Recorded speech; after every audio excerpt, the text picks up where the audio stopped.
ഉത്തർപ്രദേശ് സർക്കാരിന്റെ ക്രൂരതകൾക്കിരയായ നോയിഡയിലെ തൊഴിലാളികൾക്ക് ഐക്യദാർഢ്യം അറിയിച്ച് FITU സംസ്ഥാന കമ്മിറ്റി പ്രതിഷേധ ധർണ സംഘടിപ്പിച്ചു.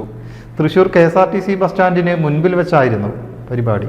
സംഘടനാ സംസ്ഥാന അധ്യക്ഷൻ ജ്യോതിവാസ് പറവൂർ ധർണ ഉദ്ഘാടനം ചെയ്തു.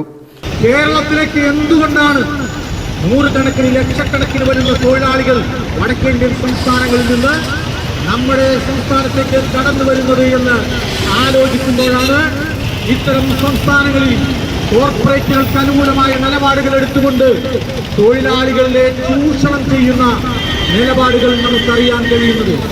ഇവിടെ മനസ്സിലാക്കിയിടത്തോളം ഒരു മാസത്തോളം 12 മണിക്കൂറിലധികം ഒരു ദിവസം ജോലി ചെയ്ത് ഒരു മാസക്കാലമാകുമ്പോൾ നോയിഡയിലെ തൊഴിലാളിക്ക് ലഭ്യമാകുന്നത് 9,000 മുതൽ 12,000 രൂപ വരെയാണ് എന്ന് നമ്മൾ മനസ്സിലാക്കുമ്പോൾ അവിടെ നടക്കുന്ന വലിയ ചൂഷണത്തെക്കുറിച്ച് നമുക്ക് മനസ്സിലാക്കാൻ കഴിയും.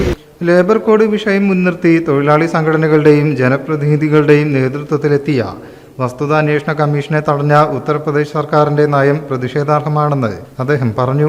ഉപാധ്യക്ഷൻ PJ ഷാനവാസ് അധ്യക്ഷനായി.